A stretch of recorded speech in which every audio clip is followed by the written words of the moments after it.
Alhamdulillah rabbil alamin, wassalatu wassalamu ala asyrafil anbiya'i wal mursalin wa ala alihi washabbihi ajma'in. Maka yang mulia Fadil Ustaz Tuku Ahmad Fadil bin Yang mulia Tuku Ali, ceramah undangan kita yang istimewa pada malam ini, yang berbahagia Fadil Cikgu Sazali selaku Timbalan Pengurusi dan Kuasa Karya Masjid Bandar Universiti, seluruh tata kuasa, pegawai masjid, pimpinan masyarakat, tuan-tuan dan puan-puan muslimin dan muslimat, mudah-mudahan semua dirahmati dan diberkati oleh Allah Subhanahu Wa Taala. Alhamdulillah, kita panjatkan syukur kerana pada malam ini kita bersama-sama dalam satu majlis ilmu yang bersama dengan tokoh yang sangat istimewa, yang mulia Ustaz Tuku Ahmad Fadil, yang sekarang ini merupakan fellow di Institut Kajian Strategik Islam Malaysia, yang juga merupakan penasihat syariah di dua buah bank, dan beliau kerap kali muncul di YouTube, di Facebook, dan banyak pengalaman beliau dalam penyampaian ataupun penerangan berkaitan dengan akidah Ahlussunnah wal Jamaah. Jadi tuan-tuan dan puan-puan, tanpa memanjangkan kalam, majlis dengan segala umatnya menyebut dan silakan yang mulia Ustaz Ahmad Fadil untuk meneruskan penerangan dan kuliah beliau. Tafadhal masuk.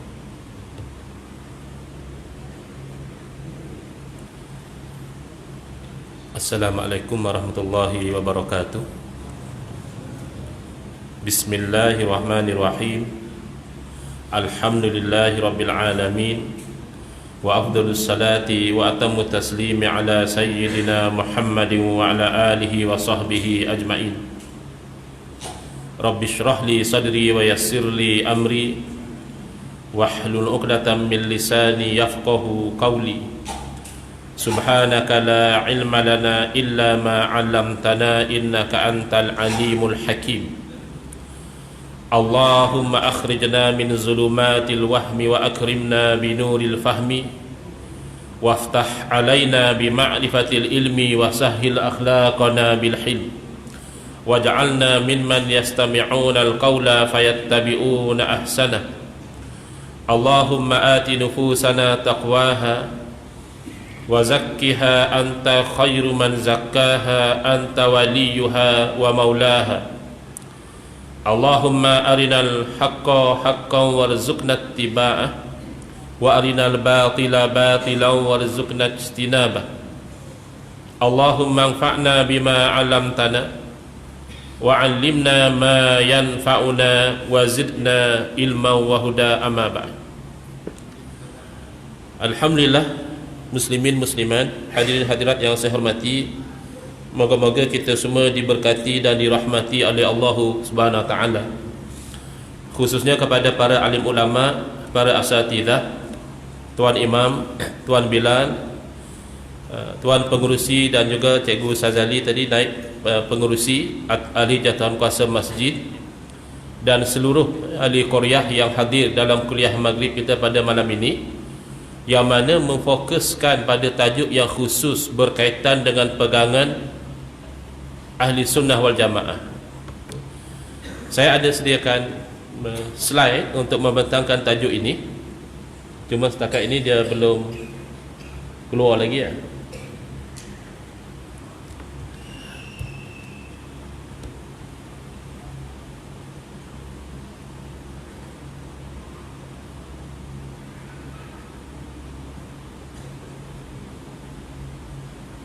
Tak apa, sementara menunggu, kita teruskan supaya masa tidak terbuang. Jadi sangat penting kita umat Islam sekarang ini memahami yang dikatakan pegangan Ahli Sunnah wal Jamaah sesuai dengan sabda Nabi sallallahu alaihi wasallam, man yuridillahu bihi khairan yufaqihu fid din. Barang siapa yang Allah Taala nakkan dengan dia tu kebaikan, nescaya Allah berikan pada dia tu kefahaman dalam agama.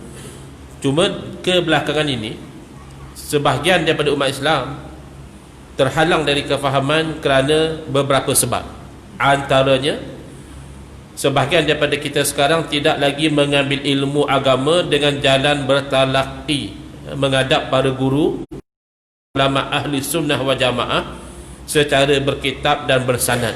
Di zaman moden ini tidak sedikit yang mencedok ilmu tu direct daripada internet, daripada YouTube, daripada Google dan sebagainya. Ini berisiko, berisiko tinggi untuk salah faham ataupun terbawa dengan fahaman-fahaman yang tidak sesuai dengan ahli sunnah wal jamaah. Yang kedua, kerana tidak ada pendedahan awal yang mencukupi terhadap apa yang dikatakan pegangan ahli sunnah wal jamaah. Kalau kita tengok dalam silibus sekolah kita, sekolah rendah atau sekolah menengah, kurang penekanan di atas isu-isu memberi kefahaman ini. Dan yang ketiga, dikelirukan oleh dakwaan-dakwaan yang dilakukan oleh pseudo ahli sunnah wal jamaah, iaitu ahli sunnah wal jamaah yang palsu. Mereka menggambarkan diri mereka sebagai ahli sunnah wal jamaah, tetapi mempromosi fahaman yang bercanggah dengan ahli sunnah wal jamaah. Ini antara faktor yang menyebabkan kita jadi keliru. Kalau ada material kita guna laptop. Ataupun ada kabel BGA. BGA ke? BGA kabel ada. Yang macam ni. Dia punya tepala dia yang macam ni. Ada. Sambung ke? Mana yang kabel dia macam ni, saya just connect saja. Dia memang input dia HDMI. Input dia HDMI tak ada teks. Mungkin ada item, mungkin kalau boleh resolution dia tinggi sangat. Merendahkan resolution sikit. Dia tak play tu. Dia tak ada adjust resolution. Oh, plug and play. Mungkin soft dia ikut ataupun di start. Kadang-kadang dia restart dia jadi. Restart dia ataupun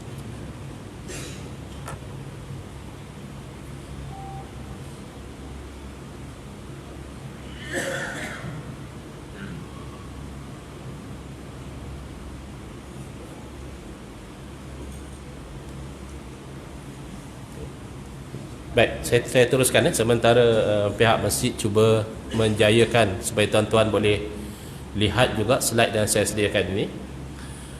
Jadi sekarang ni kita nak fokus kepada definisi terlebih dahulu. Kita kata nak bincang tajuk ahli sunnah wal jamaah. Jadi sangat penting kita sendiri memahami ta'rif ahli sunnah wal jamaah itu sendiri. Jadi perkataan ahli sunnah wal jamaah ini terdiri daripada 3 komponen, 3 perkataan utama. Yang pertama adalah ahlun, yang kedua adalah as-sunnah, dan yang ketiga adalah al-jamaah. Jadi yang mengaku ahli sunnah wal jamaah kena ada ciri-ciri yang ada dalam ta'rif ini. Ahlun ada pelbagai makna. Ahlun boleh jadi dengan makna ahli keluarga. Ahlun boleh jadi dengan makna penduduk, misalnya ahlul jannah, penduduk syurga. Dan ahlun juga boleh jadi bermakna pengikut, misalnya ahlus sunnah bermakna pengikut sunnah. Dalam konteks ahli sunnah wal jamaah, ahlun bermakna pengikut.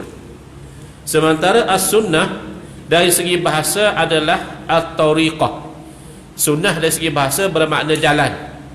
Tak kisahlah jalan tu bagus ke, jalan tu tak bagus ke, dari segi bahasa dinamakan sunnah.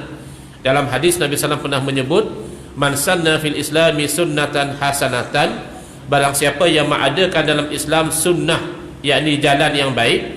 Dalam Nabi SAW menyebut wa man sanna fil islami sunnatan sayyi'atan, barang siapa yang mengadakan dalam Islam ni sunnah yang buruk, yakni jalan yang buruk.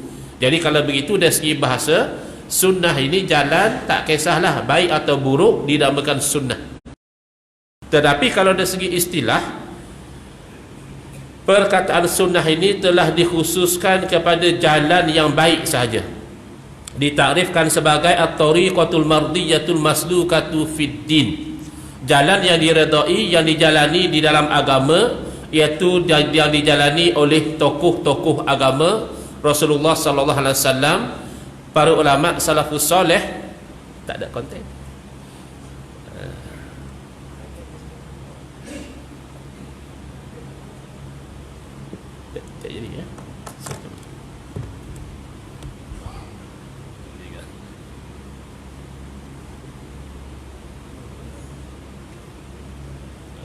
baik kita Apa dia kata? TX input signal tu apa dia? Jom saya cek dulu. Saya minta.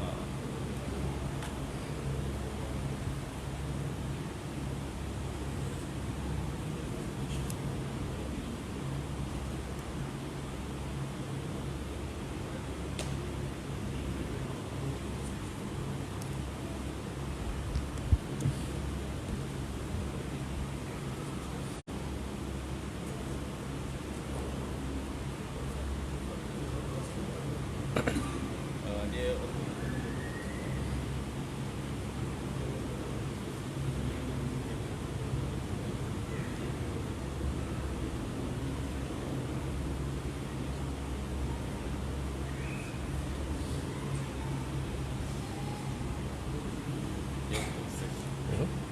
Kecuali kalau saya email kan, boleh.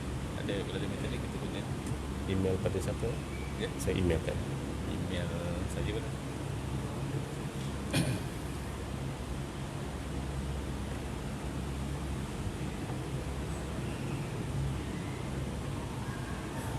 Minta maaf ya tuan-tuan.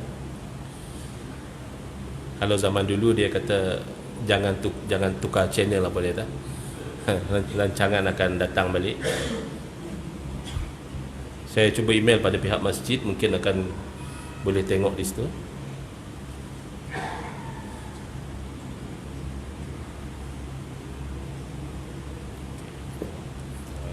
Sini saya Ruslan Idris, RUSLAN RU RUS S LAN LAN IDRIS I DRIS Idris. Idris ya at utp.edu.my. Oh, tak ada yang biasa. Saya takut yang jadi universiti lain. Kadang-kadang yang universiti ni distrik sikit. Takut distrik ya. InsyaAllah ini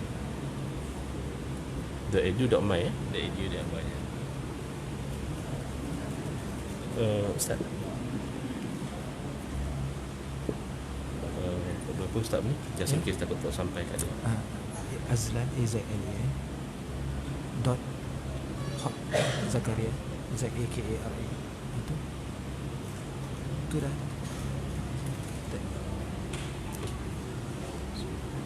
ada internet. Baik, sampai saya teruskan ya. Harap-harap dapat email yang saya hantar tu diperolehi oleh pihak masjid. Jadi saya ulang kembali, sunnah kalau dari segi istilah dia disempitkan hanya kepada jalan yang baik sahaja. Berbeza dengan sunnah dari segi bahasa, boleh jadi baik, boleh jadi tak baik. Tapi kalau sunnah dari segi istilah adalah jalan yang diredai, yang dijalani di dalam agama oleh tokoh-tokoh agama.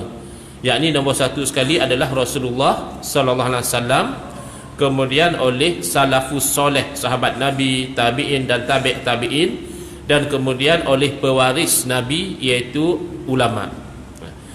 Kemudian al-jamaah dari segi bahasa bermakna memberi satu makna kebersamaan, kerukunan, iaitu lawan daripada perkataan bahasa Arab al-furqah. Kalau al-furqah ni perpecahan ya, golongan yang berpecah belah dan bercerai-berai. Kenapakah dinamakan ahli sunnah wal jamaah? Pertama, kerana golongan ini mengikut kepada sunnah Nabi sallallahu alaihi wasallam, sunnah salafus soleh dan juga sunnah para ulama. Yang kedua, kerana golongan ini selalu memelihara kebersamaan dan kerukunan terhadap sesama mereka. Bila kita kata memelihara kesatuan ini, bukan bermakna sesama ahli sunnah tidak ada perbezaan ya, sesama ahli sunnah wal jamaah pun boleh berlaku perbezaan pandangan. Bahkan kita tahu kan, kita biasa dengar, oh ini ulama khilaf ni. Maknanya sesama ahli sunnah pun boleh berlaku perbezaan.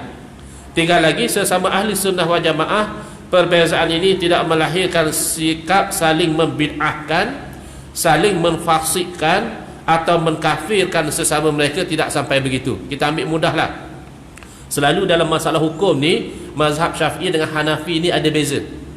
Tapi tetap ulama-ulama mazhab Syafi'i menghormati tokoh-tokoh mazhab Hanafi, dan sebaliknya ulama-ulama mazhab Hanafi juga menghormati tokoh-tokoh ulama mazhab Syafi'i. ya, tidak saling mengkafirkan, tidak saling membid'ahkan dan seterusnya. Baik. Kemudian bila kita pergi kepada sejarah Ahlussunnah wal Jamaah ini ataupun gelaran yang memakai Ahlussunnah wal Jamaah ini, tidak semua aliran dalam Islam mengaku sebagai Ahlussunnah wal Jamaah. Bila umat Islam berpecah sebagaimana yang diisyaratkan oleh Nabi SAW, wa taftariqu ummati ala 73 firqatan, dan umat aku akan berpecah kepada 73 pecahan yang membimbangkan, kulluhum finnar, semuanya di dalam neraka illa wahidah, kecuali satu. Maka tidak semua daripada pecahan umat Islam ni mengaku ahli sunnah wal jamaah, tidak semua. Contohnya golongan Khawarij yang awal-awal dulu, Khawarij yang memberontak melawan sahabat-sahabat Nabi, melawan Sayyidina Ali radhiyallahu anhu, golongan ini tidak mengaku ahli sunnah wal jamaah. Khawarij menggelarkan diri mereka asyurat, ya, orang yang menjual diri untuk mendapat syurga. Sebab Khawarij ni dia golongan pemberontak lawan pemerintah Islam. Jadi bila lawan pemerintah, risiko mati itu tinggi. Jadi dia kata tak apa, kalau mati pun kami jual diri kami untuk dapat syurga. Kemudian golongan Syiah misalnya juga tidak mengaku ahli sunnah wal jamaah. Syiah lebih bangga menggelarkan diri mereka Syiah Ali. Sebab Syiah ni asal maknanya penyokong ataupun kelompok. Nah, di zaman kita ni ada banyak Syiah, tapi dalam konteks sukan lah. Bila main bola ada Syiah Selangor, ada Syiah Perak. Lepas itu pergi Perak kejar tak sampai juga, ya. Kan sampai itu hari. Perak kan siapa menang tadi. Ya, itu namanya Syiah dari segi bahasa, penyokong. Tapi kalau Syiah dari segi konteks istilah, dia hanya merujuk kepada penyokong kepada Sayyidina Ali radhiyallahu anhu, yang sebahagiannya itu menjadi ta'assub di dalam sokongan mereka itu, sehingga mereka pelbagai bid'ah yang menyeleweng daripada ajaran Nabi sallallahu alaihi wasallam.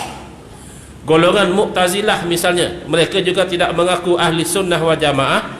Sebaliknya mereka berbangga menggelarkan diri mereka ahlul adli wat tauhid, golongan yang mempertahankan keadilan Allah dan mengesakan Allah Ta'ala.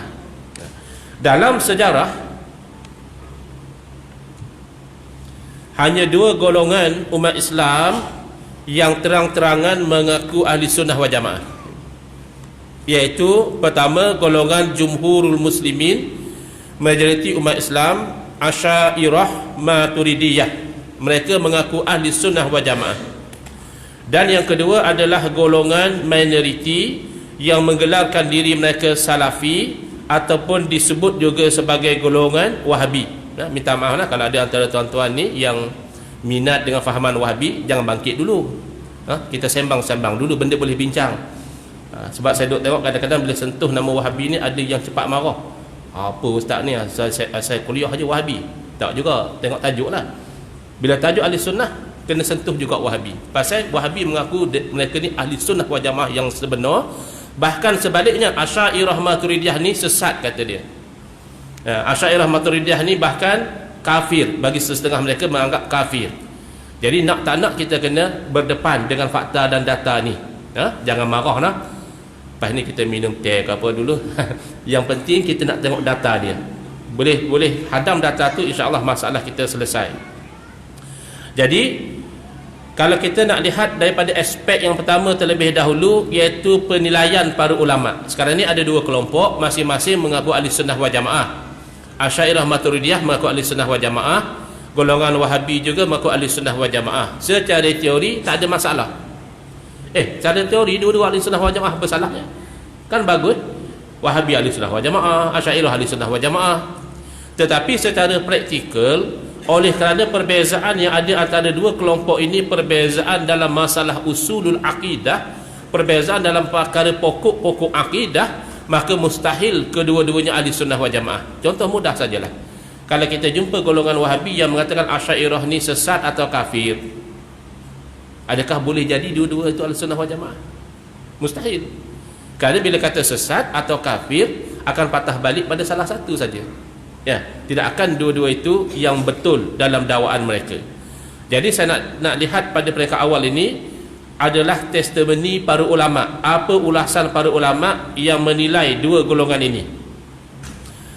Dalam kitab Ittihafus Sadatil Muttaqin, iaitu syarah kepada kitab yang masyhur Ihya'u Ulumuddin lil Imam Ghazali rahimahullah, pengarang kitab iaitu Al-Allamah Al-Hafiz Murtada Az-Zabidi mengatakan, dia sebut, idza utliqa ahlus sunnati wal jamaah fal murad bihim al-asyairatu wal maturidiyah.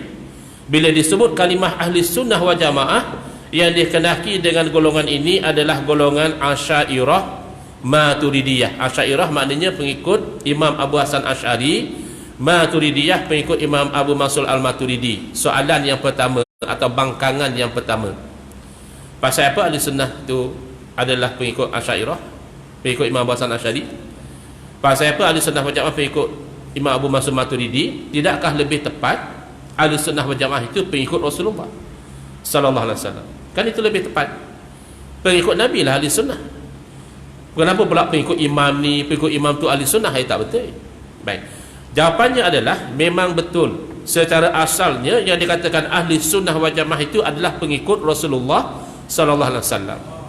Tetapi setelah berlaku fitnah perpecahan, umat Islam berpecah kepada Khawarij, kepada Syiah, kepada Qadariyah, Jabariyah, Mu'tazilah, Jahmiyah dan sebagainya. Masing-masing mengaku mereka lah pengikut Rasulullah sallallahu alaihi wasallam. Jadi untuk membezakan antara yang benar-benar mengikut Rasulullah SAW dan hanya sekadar mendakwa mengikut Rasulullah SAW, maka demikianlah para ulama mengatakan selepas berlaku perpecahan, yang dikatakan ikut Rasulullah SAW itu adalah Asy'ariyah Maturidiyah. Bangkangan yang kedua, kalau betul lah Asy'ariyah ni ahli sunnah wal jamaah, atau Nabi tu Asy'ariyah lah, Rasulullah sendiri Asy'ariyah lah. Nah, sahabat-sahabat Nabi tu dia orang tu Asy'ariyah Maturidiyah lah. Bahkan pengasas mazhab yang 4, ya. Kalau ulama mazhab kita tahu, ulama-ulama mazhab ramai yang Asy'ariyah, tapi pengasas mazhab yang 4, dia orang pun bukan Asy'ariyah.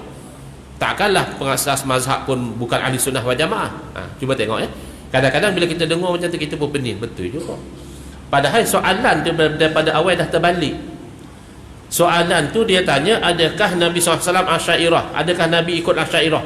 Mustahil. Kerana Nabi SAW adalah awal-awal orang yang menyampaikan Islam kepada umat ini, mustahil baginda ikut kepada sesiapa pun. Soalan yang betul yang patut ditanya adalah, Asy'ariyah ikut Nabi atau tidak? Jangan diterbalikkan soalan tu. Jadi kalau soalannya betul, adakah Asy'ariyah ikut Nabi? Ikut Nabi, ahli sunnah wal jamaah. Syiah adakah ikut Nabi? Tak ikut, bukan ahli sunnah wal jamaah.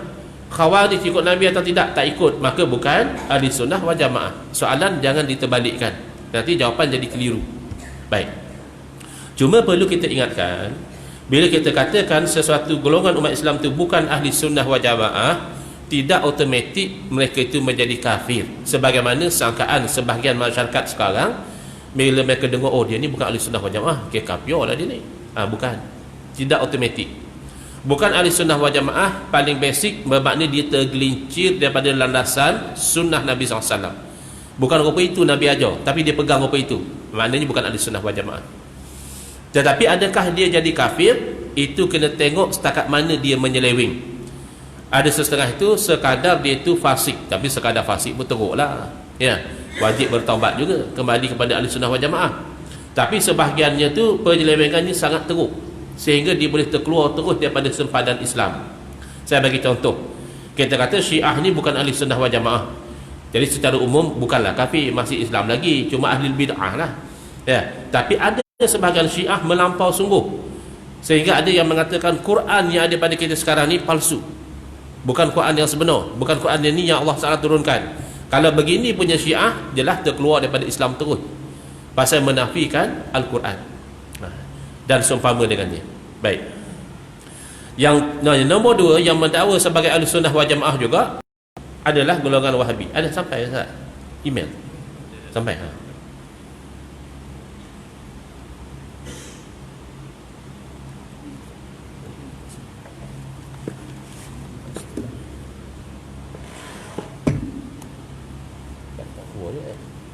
Bersama.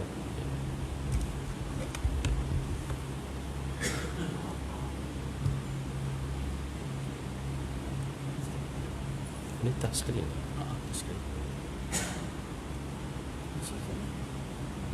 Oh. Okey.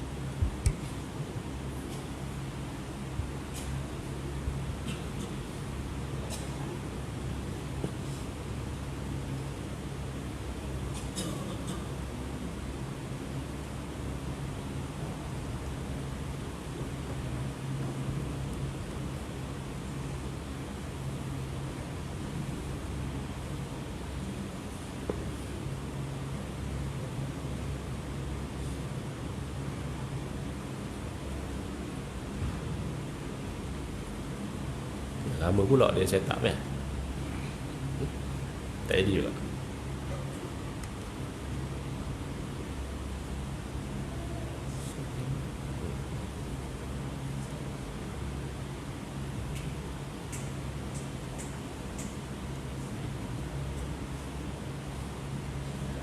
Slideshow.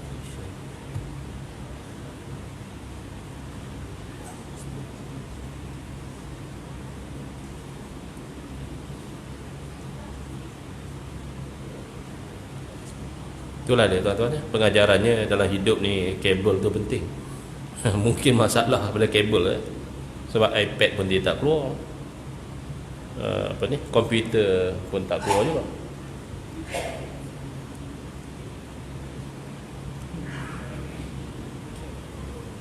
Cuba lagi sekali ya. Saya cabut.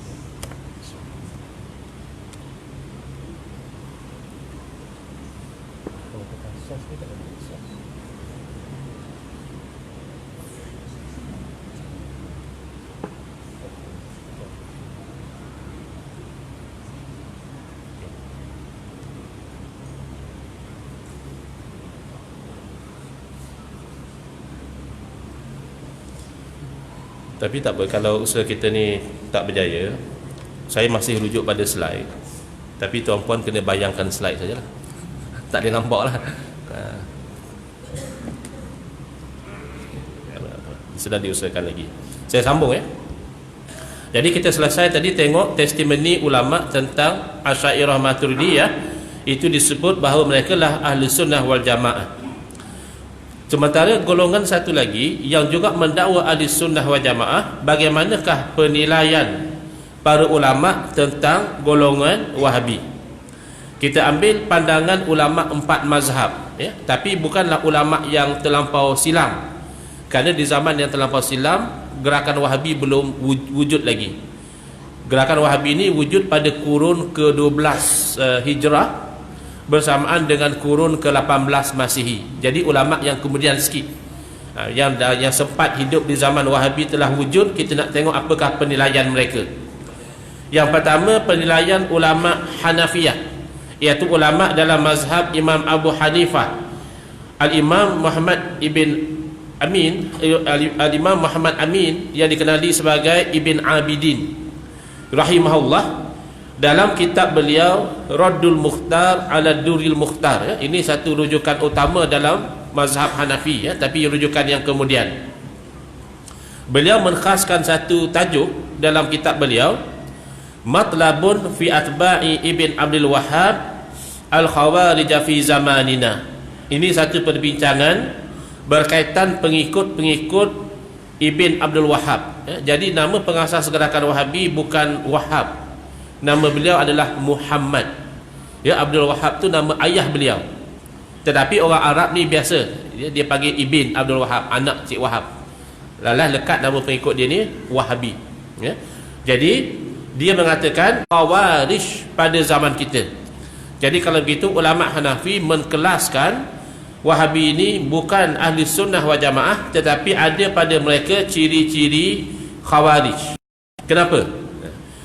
Kerana ia menunjukkan bahawa mereka itu meyakini orang yang berbeza dengan mereka adalah kafir.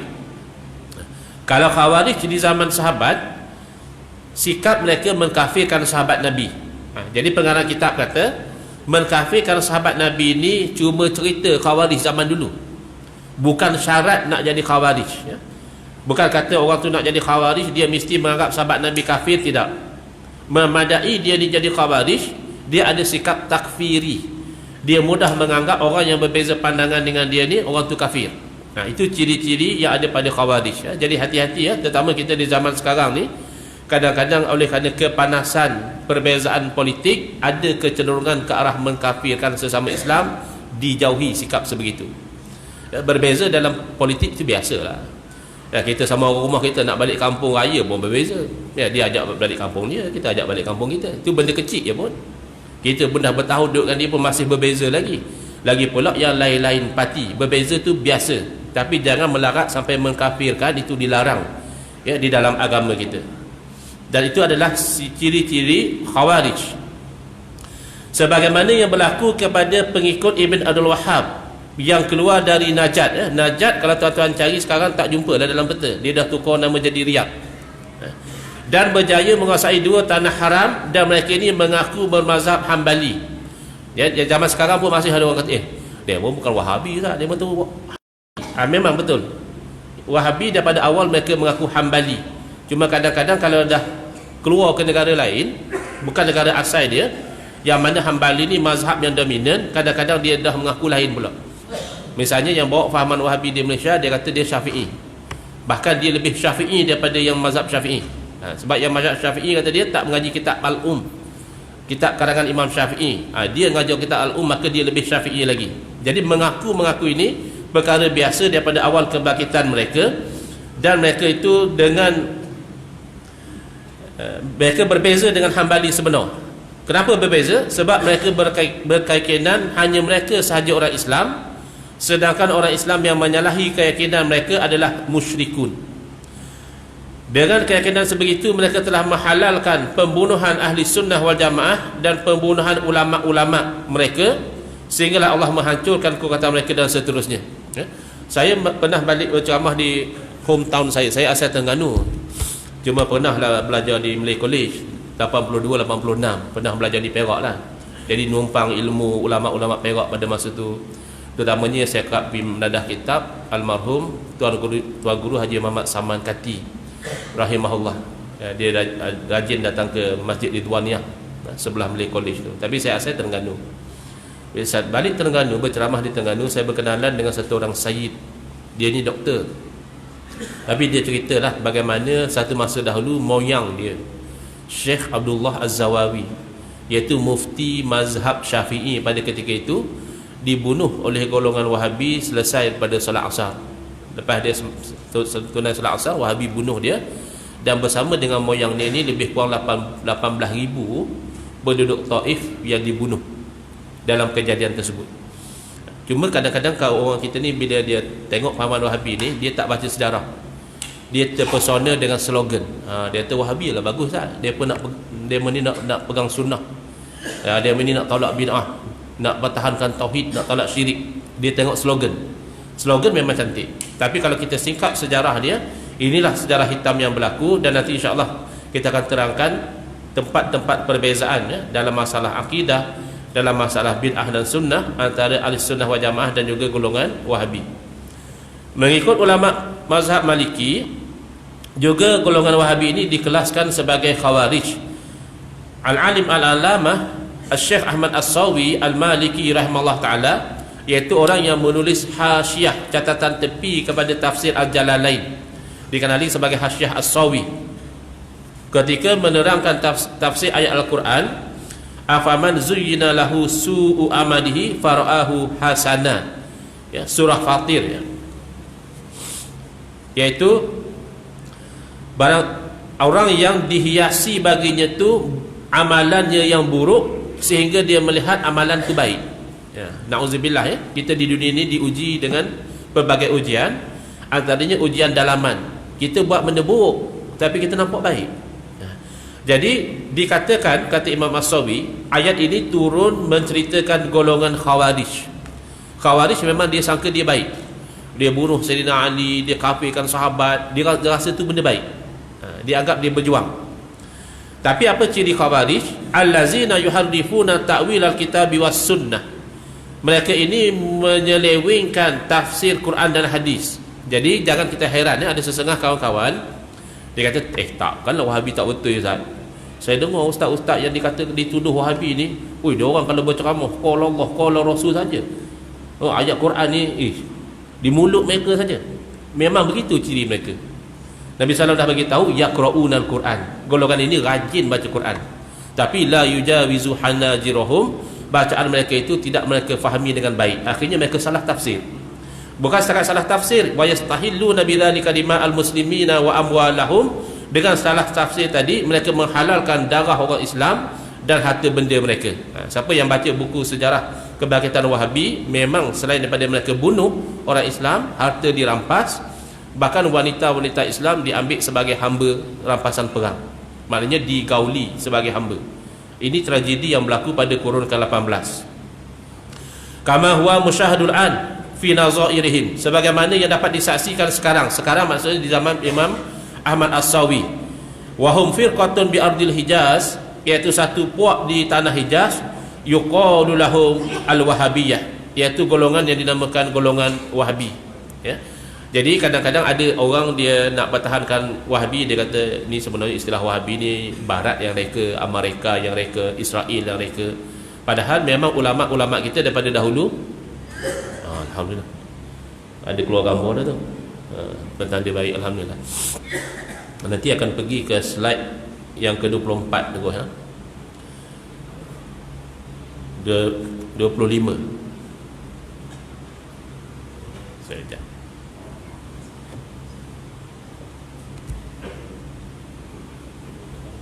Kabel tak sampai, dah bagi tu undur. Saya undur dah. Ya? Tak apa.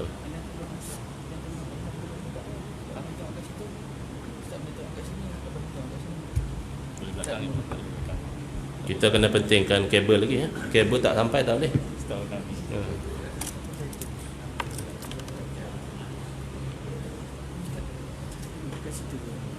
Apa? Tak nak kontrol kan?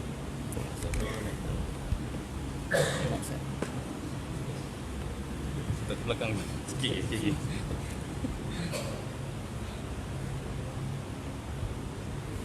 Alright.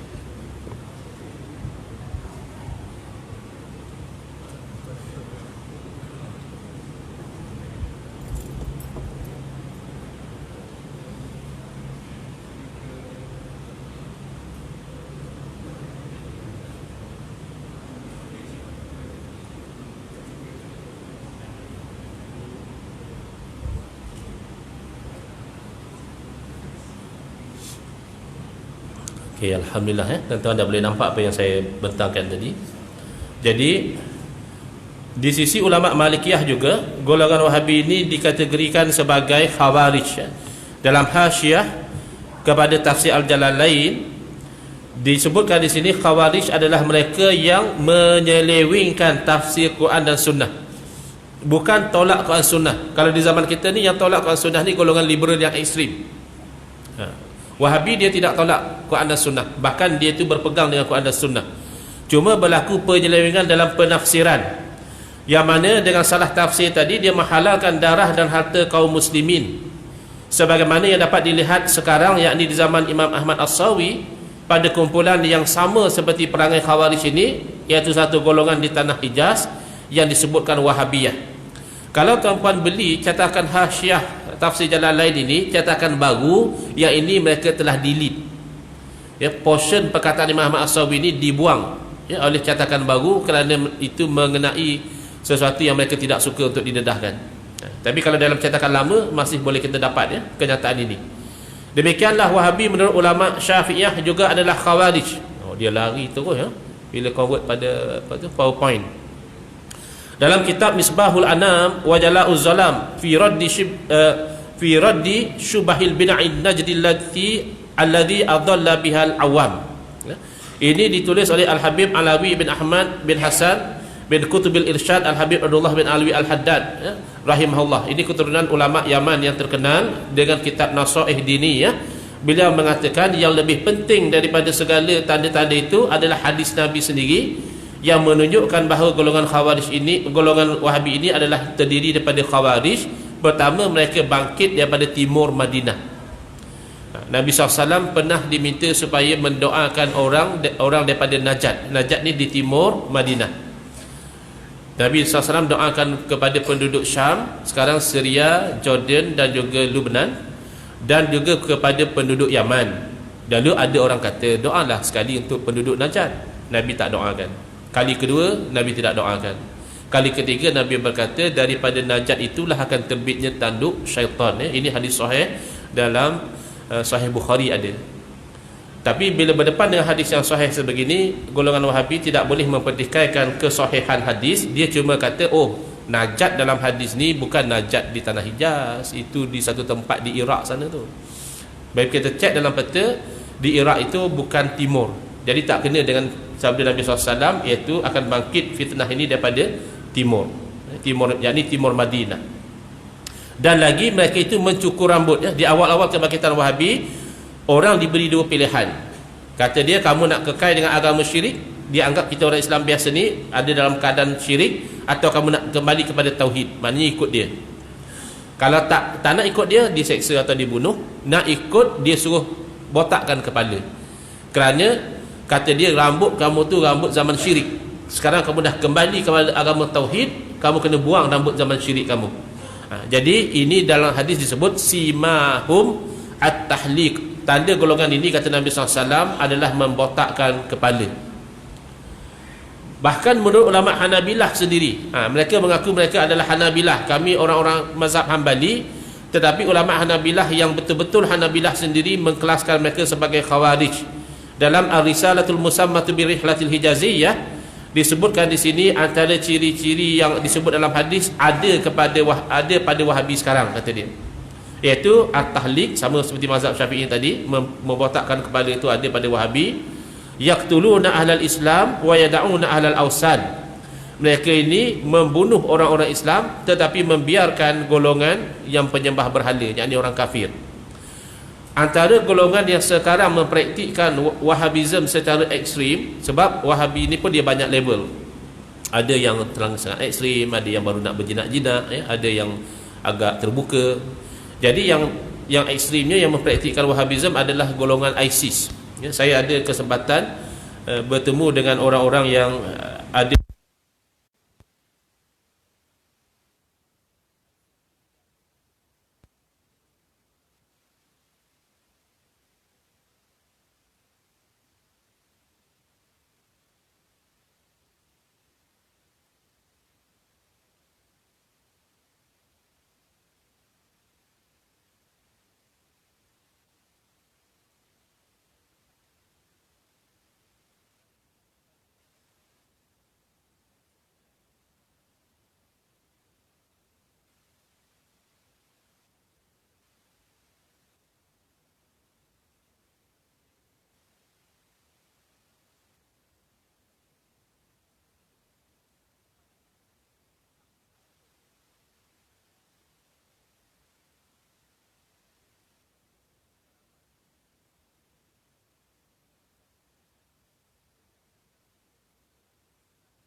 Yang Hanafi Hanbali tak ada apa itu. Dia tak kata baca dia. Dia tak kata begitu yang baca ni. Saya pernah baca satu post di dalam Facebook. Dia tulis apa? Dia kata syukur Alhamdulillah. Akhirnya saya berjaya juga tinggalkan kudu subuh. Masya Allah. Kita dah ingat kamu tinggal besar rokok boleh tahan tak? Tidak. Walaupun ada pihak ada kata makruh, ada kata haram ya. Boleh tahan ada kata tinggal besar rokok. Dia tinggal kudu subuh. Syukur sangat. Kerana apa? Kerana ditanam dalam otak dia kudu subuh ni bid'ah. Benda sesat. Benda sesat kita tinggal cukup. Jadi ini antara kaitan Wahabi dengan kudu subuh. Tapi tak semua. Kudu subuh pasal dia pun tahu isu ni dah khilaf lama di kalangan ulama, bukan isu sunnah bid'ah. Yang pelik, kalau kawan yang belajar di India, kan di India Pakistan yang mazhabnya dominan Hanafi. Bila mazhab Hanafi dia tak baca kunut. Yang kita pelik dia Wahabi di sana pula dia bawa slogan macam ni. Dia kata kunut subuh tu sunnah. Siapa tinggal kunut subuh dia telah meninggalkan sunnah Nabi. Pulau. Kamu di tempat orang baca kunut, kamu kata kunut tu bid'ah. Di tempat orang tak baca kunut, kamu kata kunut tu sunnah. Jadi rupanya macam nak saya gaduh kan. Itu antara maklumat yang kami dapat daripada kawan yang belajar di India, Pakistan. Baik, ada orang kata Wahabi ni kalau dia tak buat kulit arwah tu dia kira Wahabi. Mau mati boleh tak buat kulit arwah, apa lagi tu tak Wahabi lah tu. Tidak semestinya. Pasal kulit arwah ni tidak ada ulama yang mewajibkan. Bahkan dalam mazhab Syafi'i ada ulama mazhab Syafi'i mengatakan makruh berkumpul di rumah si mati itu hukumnya makruh. Kerana apa? Kerana semata-mata nak membesarkan urusan kematian. Itu tidak dituntut. Bahkan difatwakan haram kalau kita menjamu maka di rumah si mati menggunakan duit yang haram. Contohnya duit anak yatim. Apa cerita duit anak yatim? Kan kadang-kadang orang mati, anak dia belum balik lagi. Orang yang belum balik puak mati, dia anak yatim. Jangan cerita pula pasal siapa saya kata, saya anak yatim. Kamu dah orang yang mati yatim. Apa kamu dah 40-50 tahun yatim ni belum balik. Jadi kadang-kadang kita pun tak pasal. Kita kata ni kami ambil sikit duit nak buat kenduri arwah boleh kan? Jadi budak kata tak ambil. Tapi redha daripada orang yang belum balik ni tidak sah. Bila kita ambil juga, mana kita ambil secara haram. Kita jamu orang dengan duit haram, apa jadi? Haram. Jadi kalau gitu, kudut apa ni? Isu kudut arwah ni tak ada kena-mena dengan Wahabi. Ada. Sebab Wahabi tidak sama seperti mazhab Syafi'i. Mazhab Syafi'i kata makruh ada sebab dia. Dia kata haram ada sebab dia. Wahabi pukul kata kudut arwah ni tak ada zaman Nabi, barang tak ada zaman Nabi bid'ah besar semua. Itu sikap Wahabi. Mazhab Syafi'i dia detail.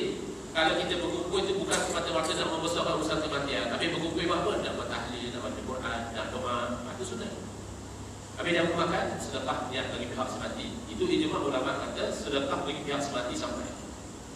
Kalau baca Quran itu masih adalah riwayat-riwayat kata tak sampai, menjumhur kata sampai, ada riwayat kata tak sampai. Bukan kata haram, tak sampai. Tapi kalau sedekah itu semua kata sampai. Jadi orang yang nak buat peduli arwah itu dia kena faham. Aku buat peduli arwah ni bukan pasal adat. Pasal aku nak sedekah niat bagi pihak semati. Yang tu semua ulama kata sampai pada. Baik. Nak senang lagi hantar je ke masjid. Senang orang masjid pun dapat makan free. Susah-susah nak kita hadir. Bukan kita rajin tak nak hadir ni. Ya. Baik. Salah faham yang ketiga ni panjang. Saya akan cuba skip. Jangan nak skip.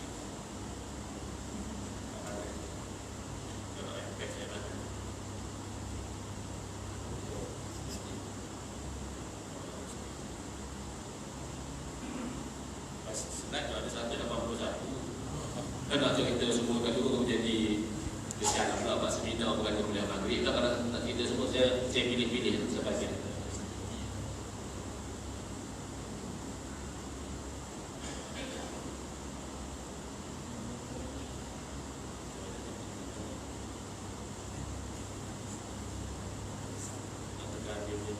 Bawah belah kanan. Apa dia? Yang enlarge sebelah volume. Sebelah volume. Dah start ni. Yang besar kan? Dah start ni. Slide. Enlarge.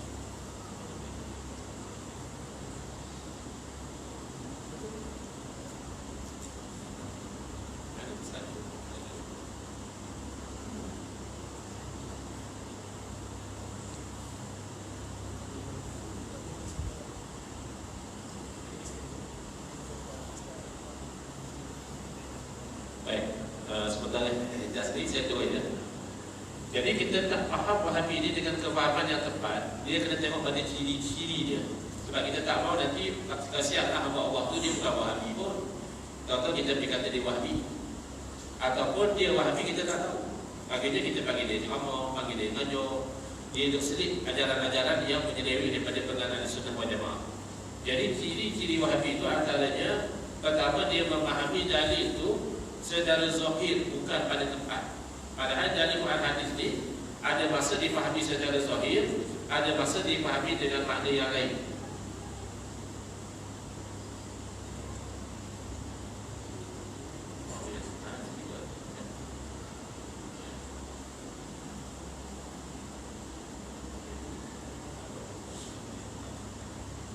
Jadilah budak cari kampung-kampung je lah. Senang. Baik, yang kedua dia keliru makna tauhid dan syirik, sehingga orang musyrik didakwa bertauhid dengan jenis tauhid tertentu, sementara orang Islam yang mengucap kalimah syahadah, solat, haji dan sebagainya dituduh sebagai musyrik. Dan dia keliru tentang makna sunnah dan bid'ah. Seolah-olah bagi dia apa sahaja perkara walaupun baik, tapi tak ada zaman Nabi, haram juga kita buat. Itu keliruan mereka dalam masalah sunnah dan bid'ah. Dan mereka keliru juga tentang masalah mazhab dan taklid. Yang ini boleh saya sentuh sikit pasal dia agak pendek. Ada Wahabi yang paling ekstrim, dia mengharamkan bermazhab. Bukan semua ya. Ada sebahagian. Dia kata bermazhab itu haram, bahkan syirik. Yang pertengahan sedikit, dia tidak kata haram, dia kata tak perlu nak mazhab pasal apa, Quran hadis dah ada. Itu yang pertengahan. Yang lagi lawak daripada kalangan Wahabi, dia kata macam ni. Dia kata kami tak tahu mazhab dah, kami ikut. Tapi kami tengok mana dalil yang kuat, itu kami ikut. Kami ni bermazhab, tinggal lagi taklikan. Kalau tengok mazhab Syafi'i kuat jadi, kami ikut Syafi'i. Kalau mazhab Hanafi kuat jadi, kami ikut Hanafi. Ketiga-tiga ni batil. Yang pertama yang mengharamkan bermazhab, bermakna dia mengharamkan apa yang diiktiraf oleh Nabi SAW. Jadi dia kata tak sah nak hukum lah. Mana ada mazhab zaman Nabi? Kalau dia bayangkan mazhab itu mazhab Hanafi, Maliki, Syafi'i, Hambali memang belum wujud di zaman Nabi SAW. Maka nak kata Nabi iktiraf secara direct itu payahlah. Tapi kalau kita faham mazhab sebagai satu konsep, itu memang telah wujud di zaman Nabi SAW dan Nabi iktiraf. Apa mazhab sebagai konsep? Mazhab daripada perkataan bahasa Arab, zahaba yazhabu, pergi. Mazhab makna tempat pergi. Zahaba yazhabu juga bermakna berpandangan, maka mazhab maknanya pandangan. Mazhab dengan makna pandangan telah ada di zaman Nabi SAW sebagai contoh. Dua orang sahabat Nabi dalam perjalanan nak solat, tetapi tidak ada air untuk berwudu. Ketika itu sudah ada dalil dalam ayat Al-Quran bahawa dalam keadaan demikian hendaklah bertayamum. Lalu mereka mengamalkan dalil dua-dua tayamum dan solat. Lepas itu bila dia waktu itu dalam perjalanan, jumpa pula air. Ketika itu tak jelas dalil. Waktu solat pun masih ada lagi. Waktu solat belum habis lagi. Soalan dia nak kena ulang solat ke tak payah lah. Air dah ada tadi, kalau tak ada air tayamum, sekarang air dah ada. Jadi mazhab yang dipandangan seorang sahabat, dia kira jadi sekali lah. Buat apa nak ulang pula? Tadi dah semayang dengan tayamum, dia settle. Mazhab yang dipandangan yang seorang lagi, dia kata tadi tayamum pasal tak ada air. Sekali air dah ada, so wuduk solat lagi sekali. Ada dua mazhab dalam satu isu. Bila jumpa dengan Nabi SAW, Nabi kata kepada yang solat hanya satu kali, tidak ulang. Nabi kata asabtas sunnah. Apa kamu buat tu kena dengan sunnah. Cuba tengok beza antara Wahabi dengan Nabi. Wahabi kalau satu sunnah, dia mudah menyampaikan hak satu lagi itu bid'ah. Kalau baca surah Kahfi pada malam Jumaat itu sunnah, maka dia kata baca Yasin malam Jumaat itu bid'ah. Kalau kita buat makanan hantar pada keluarga si mati itu sunnah, itu memang sunnah ya. Pernah ketika sepupu Nabi SAW, Sayyidina Ja'far ibn Abi Talib radhiyallahu anhu meninggal dunia, Nabi kata ij'alu li ali Ja'farin ta'ama, buatlah makanan untuk keluarga Ja'far. Pasal orang bila ahli keluarga meninggal, sedih lagi, sibuk lagi, dia nak masuk pun tak ada. Jadi kita buat makanan hantar tu kan tolong dia. Jadi Nabi suruh, memang sunnah. Masalahnya Wahabi anggap oleh itu kalau keluarga si mati secara sukarela, tak ada orang paksa pun, dia buat makanan jamu orang ramai selepas pihak semati, maka itu bid'ah sesat. Nabi SAW tidak demikian. Nak tengok yang beza dia. Nabi kata kepada yang solat satu kali, apa kamu buat itu kena dengan sunnah. Nabi tak kata yang solat 2 kali itu kamu dibuat bid'ah. Nabi kata walakal ajru marratan, bagi kamu dapat pahala 2 kali. Maknanya Nabi SAW ajar dalam memahami cabang-cabang hukum boleh saja berlaku perbezaan penafsiran. Baik. Dalam kejadian yang lain, Nabi kata pada para sahabat, jangan seorang daripada kamu sembahyang asar kecuali di kampung Bani Quraizah. Bani Quraizah Yahudi yang khianat pada Nabi SAW dalam peperangan Al-Ahzab atau peperangan Khandaq. Nabi hantar asbab tu orang khianat ni tulisan dia. Kalau dapat Islam jadi bukan boleh simpan, bahaya. Nabi hantar. Tapi Nabi besar. Jangan seorang aku sembahyang asar kecuali di kampung sana, kampung Yahudi Bani Quraizah sana. Tahu-tahu dalam perjalanan masuk waktu asar, sebahagian sahabat solat dulu. Tak sampai kamu Bani Quraizah. Cuba kita fikir dulu. Sahabat yang solat dulu ni tak ikut sunnah. Nabi apa orang tak ikut? Bukan. Sahabat yang solat dulu dia memahami maksud Nabi itu jalan dengan cepat. Kira-kira asar sudah sampai sana. Macam kita lah. Kita daripada ini seri sekadar. Tak perlu lupa kita kata kita solat asar di mana dalam perjalanan antara seri sekadar dengan ibu ya. Tapah. Kita sembahyang asar di tapah lah kita kata. Tahu-tahu dia ada bukan main jam lagi, orang balik ke China dan sebagainya. Asar tu kita macam terkira-kira ada berubah sini.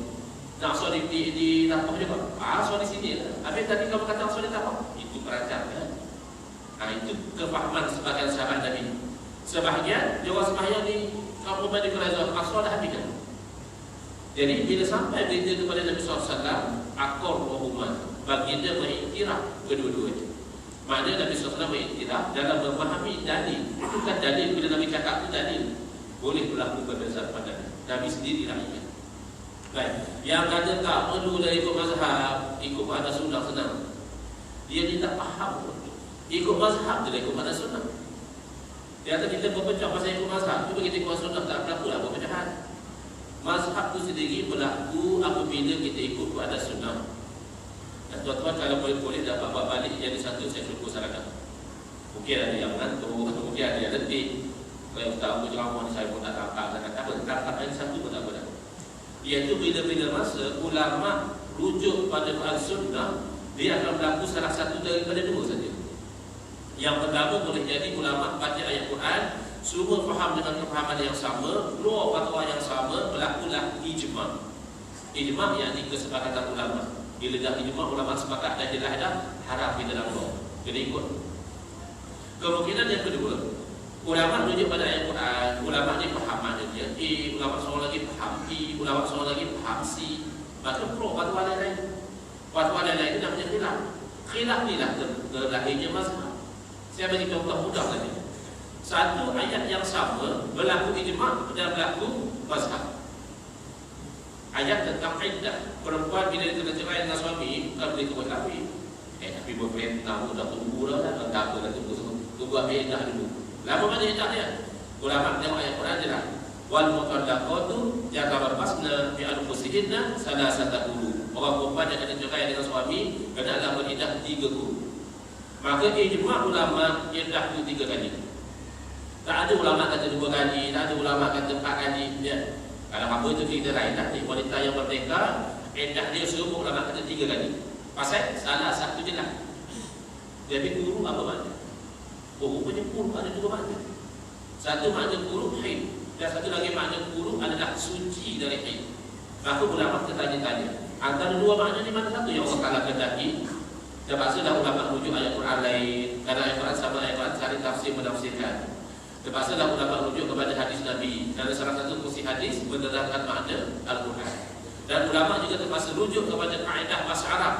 Kerana Al-Quran dalam bahasa Arab. Natijah daripada buat kerja ni, ulama dalam bahasa Hanafi memahami guru maknanya haid. Guru adalah fatwa 3 kali haid sudah habis iddah. Ulama dalam mazhab Syafi'i memahami guru maknanya suci. Keluarlah fatwa 3 kali suci baru habis iddah. Bayangkan 2 mazhab sama-sama rujuk Quran, sama-sama rujuk ayat yang sama, dan sama-sama nak faham perkataan yang sama. Maka kalau orang tu kata ikut Quran dan ikut mazhab, dia nampak penuh dia macam tak faham. Dan kalau orang kampung tak kita tak ada orang kampung.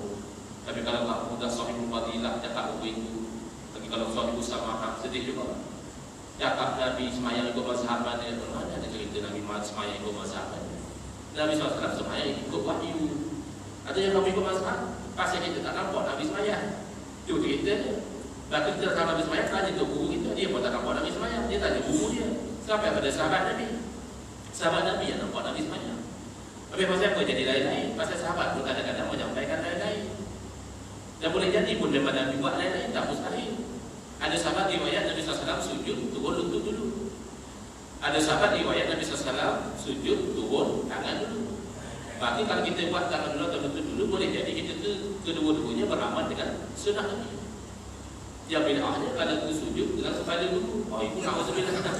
Itu bahaya. Baik. Jadi yang ketiga yang mengatakan bahawa kami ini bermazhab cuma tidak terikat, kami ikut mana dari dan kuat, itu secara teorinya betul. Secara teori memang kita dia nak ikut Quran hadis. Oleh itu kita ikut yang mana kuat dari dia. Tetapi secara praktikal yang boleh tahu mana dari yang kuat itu adakah seumpama kita. Karena dalam mazhab Syafi'i yang dianggap ada kebolehan nak menilai mana dalil yang kuat, yang mana pendapat yang muktamad, itulah orang seumpama Al-Imam An-Nawawi rahimahullah ta'ala meninggal dunia dalam umur 40 tahun, tak jarang kahwin, sibuk dengan ilmu. Dalam hadis Imam Nawawi ada ratusan ribu hadis yang beliau hafal sekali dengan perawi. Dan ada kata lain beliau pakar hadis, pakar fiqh, pakar akidah, pakar bahasa dan pakar berbagai cabang ilmu. Beliau ini dianggap mampu menilai dalil. Kok kita baru dengar beliau 7 kali, boleh ke menilai dalil? Itu kan yang punya angan-angan. Akhirnya ikut mana yang sesuai dengan selera kita. Yang itu yang halal. Jadi hati-hati ya. Selesai masalah mazhab. Kalau ada PhD, kalau ada PhD, tak ada masalah PhD atau tak PhD. Dia itu ada tak syarat ijtihad pada dia. Kalau lagi ada PhD, Imam Syafi'i tak ada ijtihad. Imam Syafi'i mana ada PhD, dia tak. Tapi seluruh dunia Islam kira Imam Syafi'i dia mustahid, mutlak mustahil. Mustahid yang boleh ijtihad dalam berbagai bidang dan dia tidak perlu ikut kaedah orang lain. Kalau Imam Nawawi masih mustahid tapi bukan mustahil, dia muntasib pada kaedah Imam Syafi'i. Nah, itu apa itu? Jadi PhD ini secara jujur, orang itu dia memenuhi syarat-syarat PhD. Misalnya syarat PhD dia kena buat berapa ni, dia penuhi dan biasanya dia mendalam. Dan dia tak pilih tajuk. So bila nak selesai PhD pilih tajuk, so dia pilih tajuk yang khusus. Maka dia dalam bab yang khusus itu dia mendalam. Misalnya, apakah pandangan ulama tentang menyebut amin? Adakah A panjang atau bin panjang atau sama panjang atau apa? Mau dia eksekutif bidang itu. Tapi apakah hukum misalnya lain? Dia itu bukan bidang saya. Biasanya macam itu. PhD ini dia mendalam, bukan meluas. Jadi sama ada dia memenuhi syarat mustahil atau tidak itu diragu. Jadi saya jumpa ramai juga kawan-kawan yang ada PhD, alhamdulillah mereka tawadhu. Mereka sedar bahawa PhD itu hanya memakirkan mereka dalam satu cabang ilmu, tapi belum melayakkan mereka untuk menjadi ustaz yang mampu untuk menilai mana dalil yang kuat di belum ini. Wallahu a'lam. Tak maklum saya rasa di Pak Guru mesti amal apa PhD sini. Jangan apa ayat PhD baguslah. Mana kita tu pakar dalam bidang tertentu. Tapi nak jadi mustahil kalau ikut syarat itu agak berat. Sehingga ulama mengatakan mulai pada kurun ke-4 Hijrah tidak dijumpai mustahil yang mutlak umpama imam mazhab sudah tidak ada. Kita kurun ke berapa? 15, lagi jauh lah. Secara logiknya lagi jauh lah. Tapi mustahil yang cabang-cabang ni ada. Nak keluar dalam isu-isu baru itu ada insyaAllah. Baik.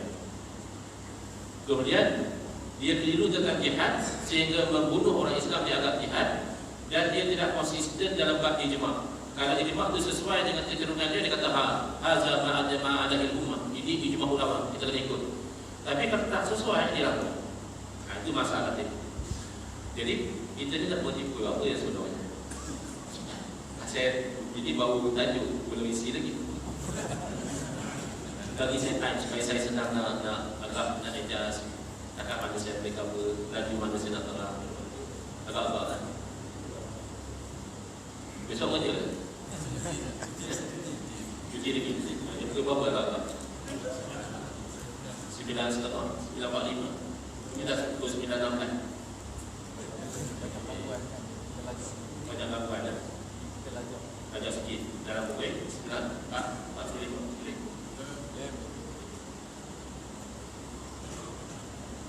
Jadi saya akan cuba berfokus pada nombor 2 dengan nombor 3 tu selaju mungkin dalam tempoh setengah jam kurang lebih.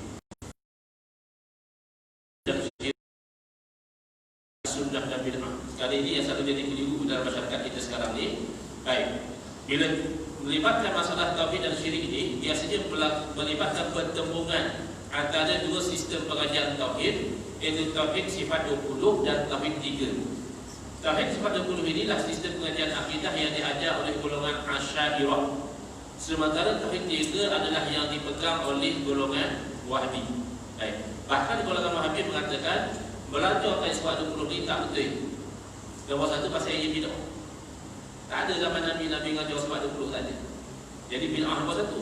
Nombor dua, sifat 20 ni kata Wahhabi, dia terpengaruh dengan falsafah.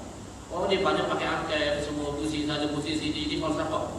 Dia falsafah ni ilmu orang kafir, ilmu orang Yunani, orang Greek. Itu orang senang tak pakai.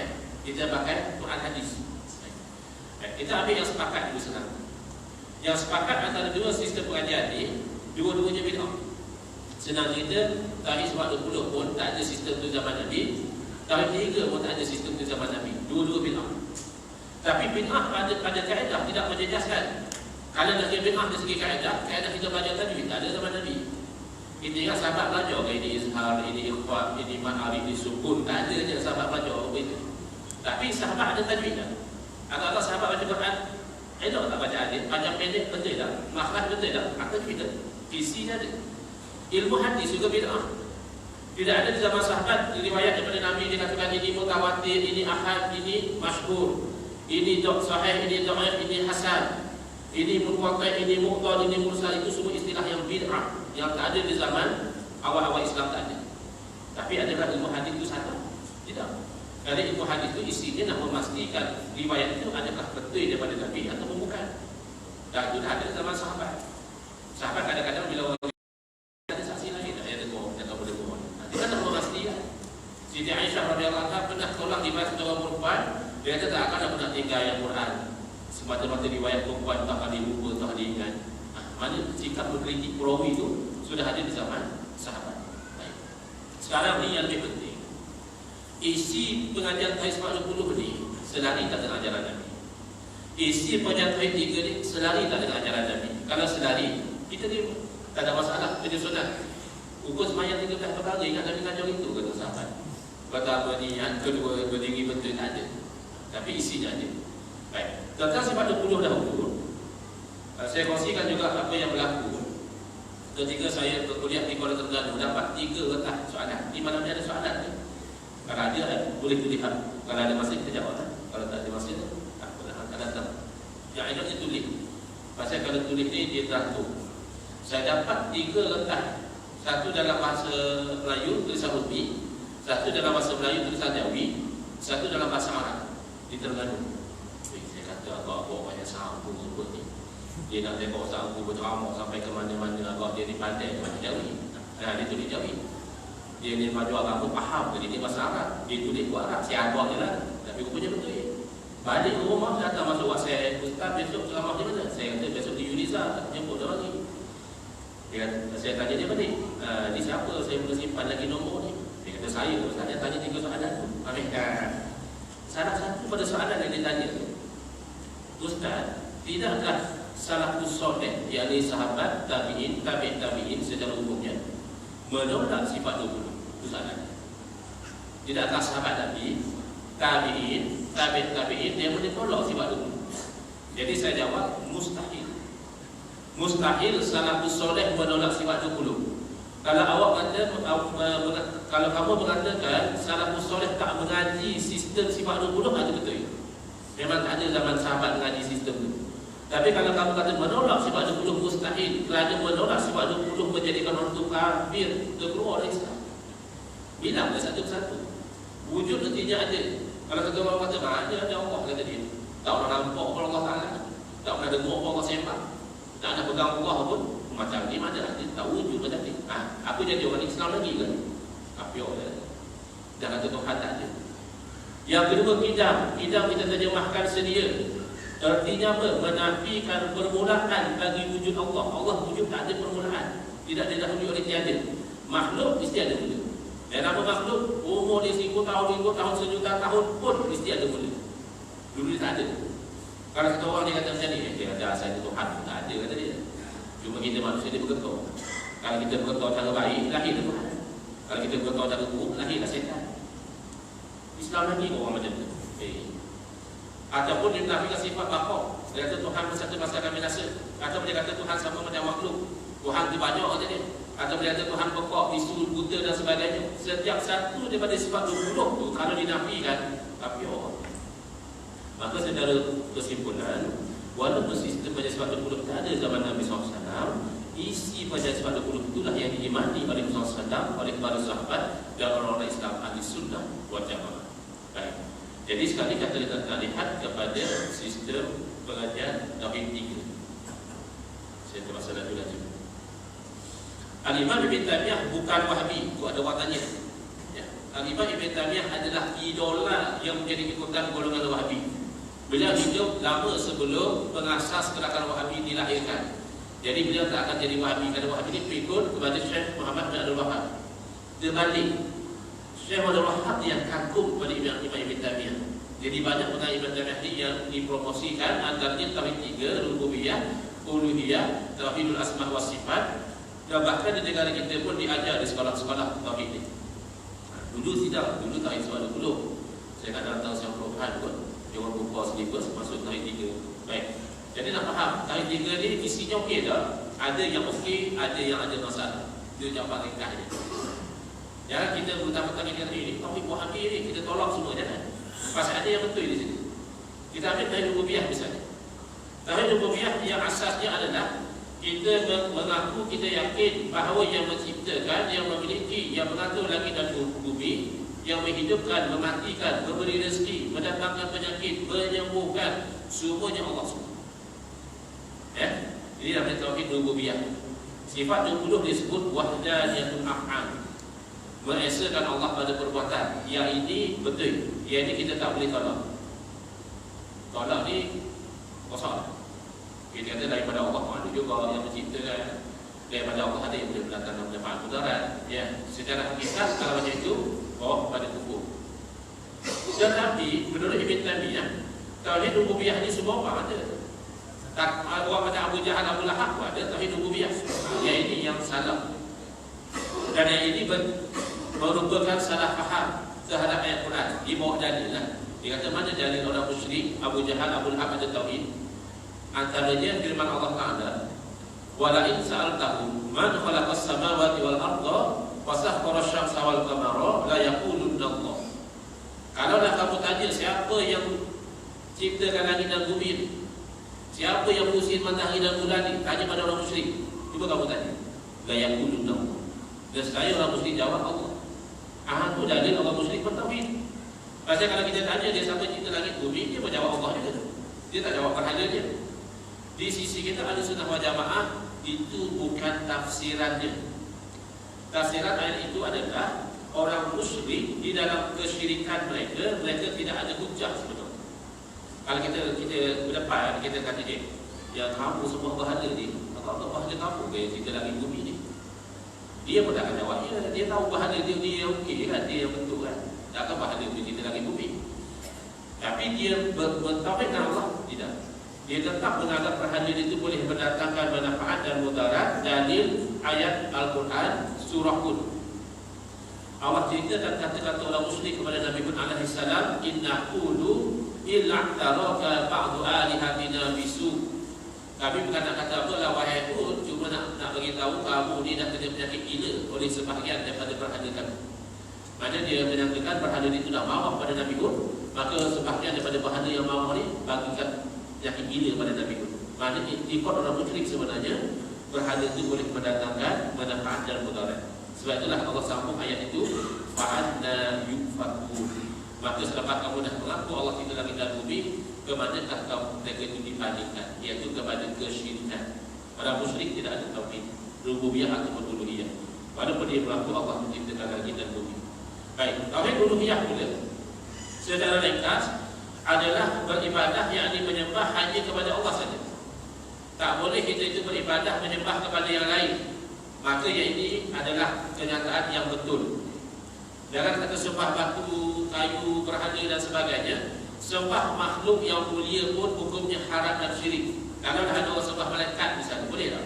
Kan malaikat mulia, tak boleh. Atas nama sembah Allah saja. Ada orang sembah Nabi misalnya, boleh tak? Tak boleh. Kerana yang namanya sembah hanya Allah saja. Tetapi yang kita tak setuju adalah bila mana Al-Imam Ibn Taymiyah dan golongan Wahabi menganggap tawassul, tabarruk, istighosah itu kita sembah lain pada Allah. Ini kita tak setuju. Pasal apa? Pasal tawassul ni Nabi SAW yang ajar, Quran yang suruh, tabarruk pun demikian, istighosah juga diamalkan oleh para sahabat dan sebagainya, mustahil menjadi syirik. Saya bagi contoh tawassul dulu. Sunnah bin Ahmad tak ada saja. Tawassul ni apa dia? Tawassul mengambil sesuatu sebagai wasilah. Ini diperintahkan dalam Al-Quran. Allah berfirman, ya ayyuhalladzina amanu ittaqullaha wabtaghu ilaihi wasilah. Wahai orang yang beriman, hendaklah kamu bertakwa kepada Allah dan carilah kepada Allah Taala itu wasilah, yakni jalan yang menyampaikan kepada Allah, kepada ridha Allah. Baik. Saya lebih suka ambil approach antara kita dan Wahabi ini cari titik temu dulu. Sebab kita dengan Wahabi sebenarnya masih banyak persamaan.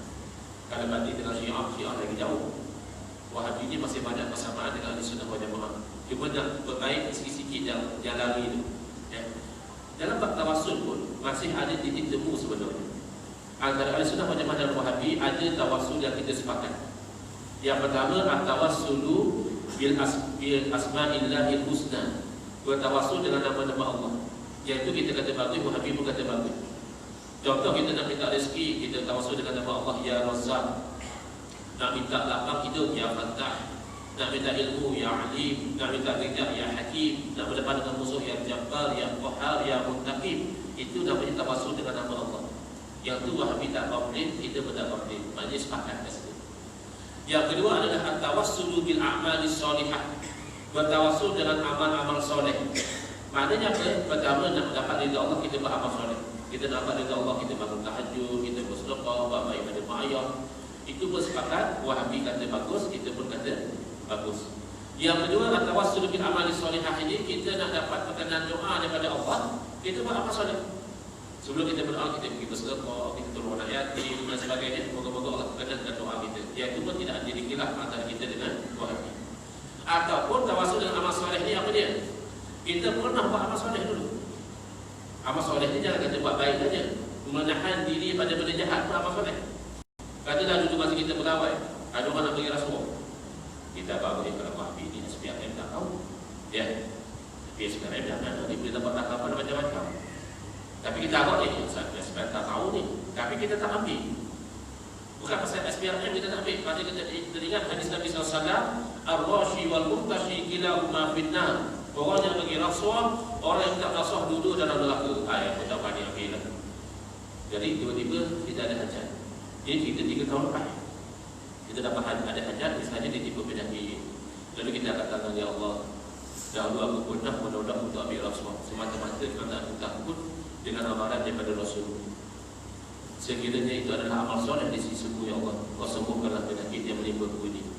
Itu nama tawassul dengan amal soleh. Di sisi Wahabi tak ada tawassul banyak tu bagus. Sama seperti kita juga tawassul banyak tu bagus. Berlaku mula perbezaan bila melibatkan tawassul dengan orang soleh. Kita akan katakan, ya Allah, dengan kemuliaan Nabi-Mu, ya Allah, dengan kewalian Syekh Abdul Qadir Jailani, ya Allah, dengan kealiman Imam Syafi'i. Itu nama tawassul dengan orang soleh. Sudah mula berlaku kekeliruan. Sebahagian daripada mereka melarang. Kata mereka tawassul dengan orang soleh menyebut tak boleh. Kenapa? Kerana kamu menjadikan orang soleh, iaitu makhluk, sebagai perantaraan antara kamu dan Allah. Bila kamu jadikan makhluk sebagai perantaraan antara kamu dan Allah, itu syirik. Maka kata-kata dia ini jelas bercanggah dengan sikap dia ketika mana dia membenarkan tawassul dengan amal soleh. Dia kata tawassul dengan amal soleh boleh. Dia tak perasankah amal soleh itu pun makhluk Allah. Firman Allah Ta'ala, wallahu khalaqakum wa ma ta'malun. Allah lah yang ciptakan kamu, kita ni makhluk Allah, dan apa yang kamu amalkan, soleh atau tidak, pun makhluk Allah. Jadi tidak ada langsung justifikasi ilmiah bahawa tawassul dengan amal soleh boleh, tapi tawassul dengan orang soleh syirik. Dan biasanya berarti yang dah mula mengaji, walaupun dia wahdi, dia tak akan sampai ke tahap tu. Dan dia tahu ada dalil yang banyak. Nabi SAW sendiri ada tawassul, sahabat sendiri amal tawassul, iaitu kejadian satu orang buta datang jumpa Nabi SAW, minta didoakan agar sembuh daripada buta. Jadi Nabi kata, kalau kamu mahu boleh, tapi kalau kamu sabar lebih baik. Dia kata, saya mahu. Nabi tak doakan. Dan dia kata, kamu pergi wudu, kamu salat 2 rakaat. Setelah itu kamu doa, Allahumma inni as'aluka, ya Allah, aku memohon kepadamu. Ini doa biasa, bukan tawassul.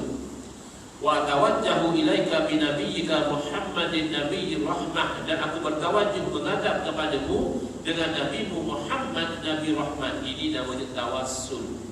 Minta pada Allah, sebut Nabi. Bahkan Nabi ajar sebut nama Nabi dia lain. Ya Muhammad, inni atawajjahu bika ila rabbi fi hajatin tuqda. Wahai Muhammad, aku bertawajjuh menghadap denganmu kepada Tuhanku pada hajatku, moga-moga diperkenankan. Tak lama lepas itu sembuh dia daripada buta. Kalau syirik, kalau haram, tak akan Nabi ajar umat buat benda yang haram.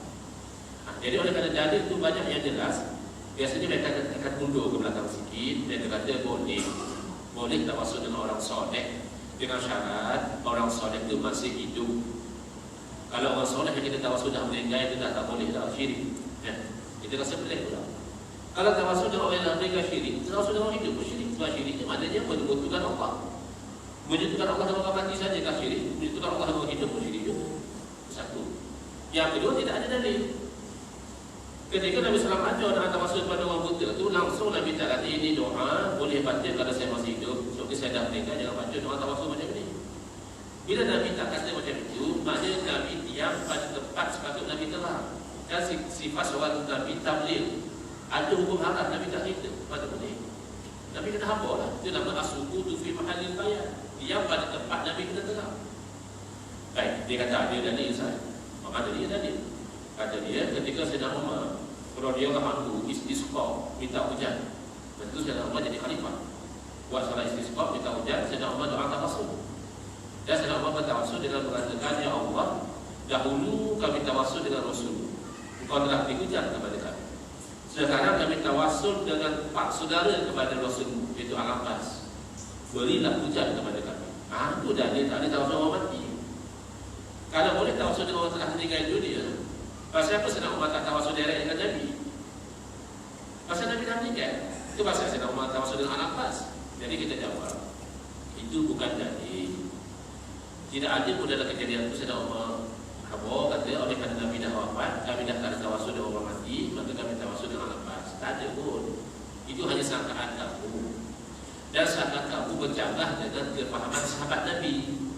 Sahabat Nabi yang hadir dalam kejadian itu bernama Utsman bin Hunain radhiyallahu anhu, ajar doa itu untuk dibaca di zaman Sayyidina Utsman. Sayyidina Utsman yang apa jadi khalifah, satu orang lelaki ni ada hajat nak jumpa. Tapi nak jumpa khalifah bukan senang je tak. Terhadang lagi kita kalau Utsman bin Hunain. Dia kata aku ada hajat nak jumpa khalifah tak dapat. Jadi Utsman bin Hunain kata kamu baca doa. Dia pun baca. Tak lama lepas tu mudah pula urusan dia. Pergi ke tempat khalifah, elok pula penjaga pintu tu pimpin tangan dia bawa masuk ke dalam. Suruh duduk atas tikar, satu tikar dan Sayyidina Utsman. Sayyidina Utsman tanya kamu ada hajat. Dia cerita. Sayyidina Utsman bertunaikan hajat dia. Dan Sayyidina Utsman pesan, kamu akan datang kalau ada hajat apa-apa datang jumpa saya. InsyaAllah senang betul. Jadi kata dia, ini mesti Utsman bin Hunain dan cerita kat khalifah ni, dia komenkan tu ni. Dia bercakap jazakallahu khairan. Terima kasihlah kamu tu bercakap dengan khalifah. Jawab Utsman bin Hunain radhiyallahu anhu, demi Allah, aku tak cakap apa tu. Tapi doa yang baca pada kamu tu, dulu satu orang buta datang jumpa Nabi, gini-gini cerita dia. Mana sahabat Nabi faham, boleh diamalkan selepas kewafatan Nabi. Kefahaman sahabat yang lebih aula atau kefahaman Wahabi? Jangan kita pilih kefahaman sahabat itu.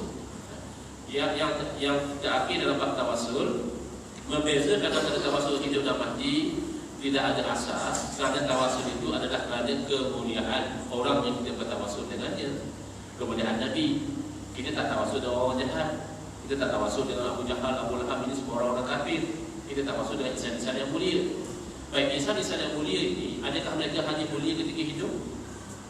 Selepas mereka meninggal dunia, mereka tidak lagi mulia di sisi Allah. Jelas Nabi SAW mulia ketika hidup dan selepas wafat. Maka membezakan antara hidup dan mati tidak ada alasan syar'i dan akli, tidak ada. Hanya ini kecenderungan memandangkan pandangan Ibn Taimiyah sendiri. Baik. Yang kedua, iaitu tabarruk. Habis tiga ni kita buat pada sesi soalan. Bila sudah kita kalilah kita buat satu tajukan mempertahankan sunnah dan menolak bid'ah. Nanti kita terangkan insya-Allah. Baik. Dan insya-Allah pada masa itu tidak ada gangguan. Tabarruk adalah ambil berkat. Berkat adalah ziyadatul khair. Al-barakatu ziyadatul khair. Berkat itu adalah bertambahnya kebaikan. Mungkin sebab itulah orang Jawa kalau dibuat jamuan makanan apa dibagi buat balik rumah. Kenapa tak buat? Dapat saya dapat makan di tempat Pak Keduri, dapat buat balik lagi berkat. Jadi mengambil berkat ini dikatakan tak boleh atau syirik oleh sebahagian daripada golongan Wahabi. Dia kata mana boleh ambil berkat sebenarnya. Kan ada orang ambil berkat dengan rambut Nabi lah, ambil berkat dengan baju orang soleh lah. Mana boleh syirik ni. Padahal ambil berkat ini diamalkan di zaman Nabi SAW di hadapan Nabi. Nabi SAW apabila berwudu, air wudu baginda ditadah oleh para sahabat, digesap ke muka dan ke badan mereka, tabarrukan ambil berkat. Nabi tak larang. Takkanlah Nabi biar benda syirik. Bahkan Nabi SAW sendiri apabila baginda tahallul, cukur kepada, baginda perintahkan supaya rambut baginda itu dibahagikan di kalangan sahabat, dia tabarruku bihi supaya sahabat boleh ambil berkat. Takkan Nabi belajar benda syirik. Bahkan sahabat Nabi berkat. Sayyidina Khalid bin Al-Walid radhiyallahu anhu paling berperang, letak 3 helai rambut Nabi dalam kain serban dan bawa masuk ke perang. Dan dia hamba pada orang ramai, kata dia, semenjak aku letak 3 helai rambut Nabi SAW ini, senantiasa Allah beri kemenangan kepada aku. Yang beri kemenangan Allah berkabul Allah. Rambut itu hanya ambil berkat. Bahkan dalam Al-Quran dikisahkan bagaimana seorang Nabi, seorang Rasul mengambil berkat daripada pakaian seorang Rasul yang lain. Nabi Yaqub alaihissalam ketika diuji dengan masalah mata, ambil berkat dengan baju Nabi Yusuf alaihissalam, anak kandung beliau sendiri, diusap ke muka, sembuh daripada masalah mata. Yang menyembuhkan masalah mata beliau adakah baju ataupun Allah. Tapi ambil berkat tak salah. Kamu ambil berkat dengan Panadol boleh. Mana ambil berkat Panadol? Ialah kamu pergi kamu makan Panadol, kan kamu ambil kebaikan daripada situ. Iktikad kamu kena yakin yang menyembuhkan penyakit untuk Allah, bukan Panadol. Cuma kamu usaha ikhtiar saja. Jadi dia bukan ambil berkat dari usaha ikhtiar. Tapi mana tahu tak rambut saya dia letak situ, itu isu nombor 2. Kamu cek lah, takkan tetap-tetap dengan aku rambut Nabi kamu tak percaya. Orang mana, sanad dia mana, sijil dia mana. Itu kita cek lah. Tapi kalau betul rambut Nabi, bolehkah kita ambil berkat? Ikut ulama ahli sunnah wal jamaah, boleh, bahkan baik. Baik. Ikut Wahabi, syirik. Baik, yang terakhir, alhamdulillah. Dia perkataan terakhir ni dalam ceramah sepenuh. Dia dah orang yang tidur kau bangkit balik. Oh, nak habis dia dah kata ni. Istighosah ya. Istighosah ni yang paling kacau pertemuan antara kita dan Wahabi dalam bab istighosah. Hati-hati tuan-tuan. Di zaman kita ni kita dapati Wahabi sekarang tidak seperti dahulu. Wahabi dahulu dia strict. Tasawuf tak boleh, ini haram, ini syirik, ini bid'ah.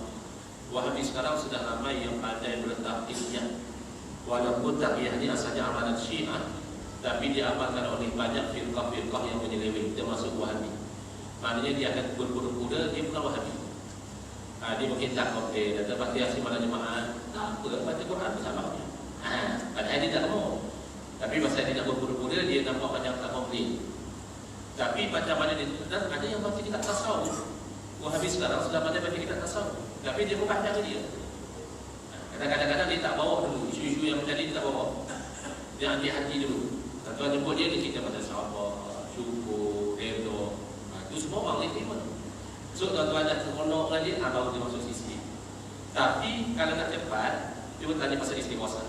Berapa saya Allah Ta'ala. Bab istighosah Wahabi tak ada payah. Istighosah apa ni? Istighosah adalah meminta tolong. Ghaus itu adalah pertolongan. Istighosah yang sebagai itu minta tolong. Jadi antara kita dan Wahabi masih ada persamaan dalam bab istighosah ni. Iaitu yang pertama al-istighosah billah, minta tolong dengan Allah. Dia itu sepakat. Kita pun akan itulah minta tolong yang paling hakikat sekali. Minta tolong yang sebenar dengan Allah. Makhluk sebenarnya tak boleh buat apa-apa. Kadang-kadang kita harap orang tu jadi gamer kita, orang tu jadi apa padahal dengan gamer pun terhati juga. Masuk mahkamah apa bagai susah kita. Ya. Jadi sekarang ni kita dari segi hakikat sama dengan Wahabi, kita tak tolong dengan Allah, itu nombor satu. Dan masih sama antara kita dalam Wahabi, Wahabi kalau minta tolong dengan makhluk, ada yang boleh, ada yang haram. Wahabi berkata apa itu juga. Cuma berbeza antara kita dalam Wahabi ini adalah mana yang boleh, mana yang haram. Di sisi kita ada sunnah wal jamaah, minta tolong dengan makhluk apapun hidup atau mati adalah syirik kalau atas jalan hakikat. Dengan keyakinan bahawa makhluk itulah yang bagi sebenarnya itu syirik. Dan boleh kita minta tolong kepada makhluk hidup ataupun mati selagi mana i'tiqad kita makhluk sebenarnya tak boleh bagi apa-apa. Yang bagi adalah Allah. Baik kamu minta tolong dia asbab saja. Dan itu boleh. Wahabi lain.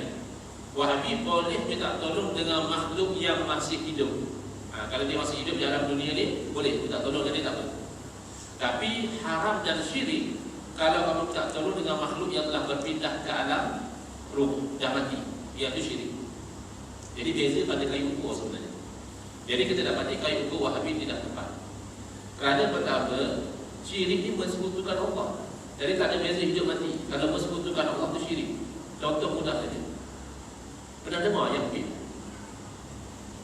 Mati ke hidup lagi dia? Apa begitu mati? Betul saya dengar macam nak mati ya. Katalah masa dia hidup, masa dia masih hidup dulu, pengikut dia minta tolong dengan dia.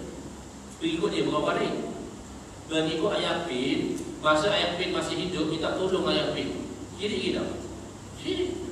Pasal pada i'tiqad pengikut ayat Pin, bila minta tolong ayat Pin tu memang ayat Pin lagi. Ada ayat Pin tu ada lagi. Kalau kita minta tolong tak ada masalah. Tidak, kita dapat ayat Pin, tulang tak apa-apa tadi. Ayat tak ada masalah, tak ada syirik. Ya. Tapi kalau pengikut dia minta tolong syirik, walaupun ayat Pin masih hidup.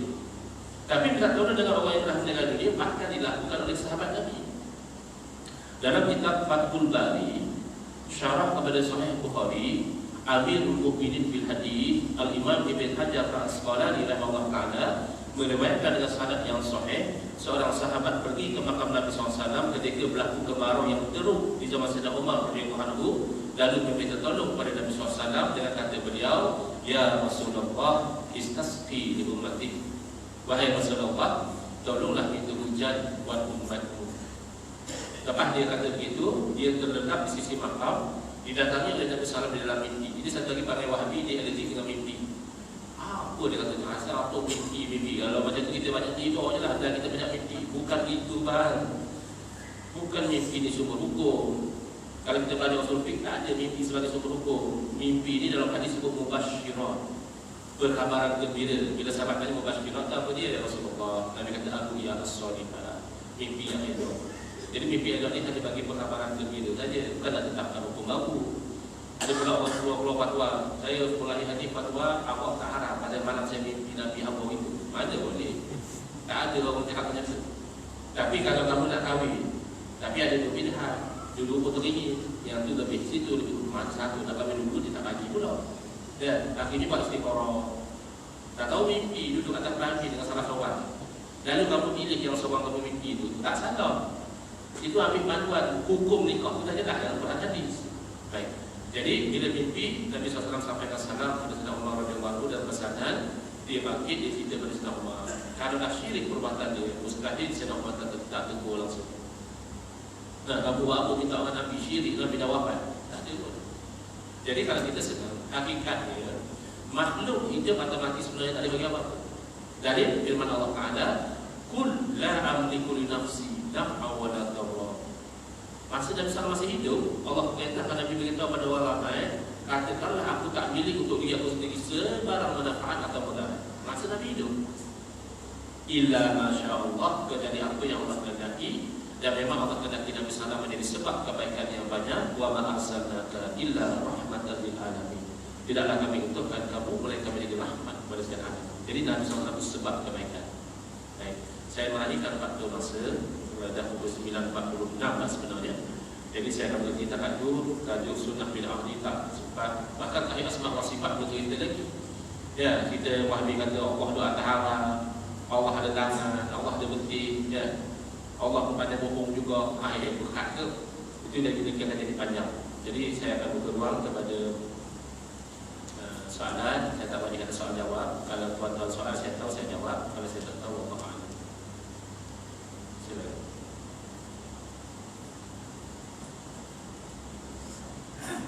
Silakan. Saya nak dapat penjelasan yang hadis Nabi yang dulu ketiga kaum orang Islam semua ditolak dari satu kaum tidak Islam. Nak ada seorang untuk belajar ilmu tarikat, adakah dia itu tidak masuk dalam golongan Islam? Golongan yang mengamalkan tarikat. Yes. Baik. Tarikat ini apa dia dahulu? Setelah kita nak jawab adakah pengamal tarikat ini termasuk dalam ahli sunnah wal jamaah atau tidak, kita kena faham dulu tarikat itu apa dia. Tarikat pada segi bahasa adalah jalan, atau tariqah adalah jalan.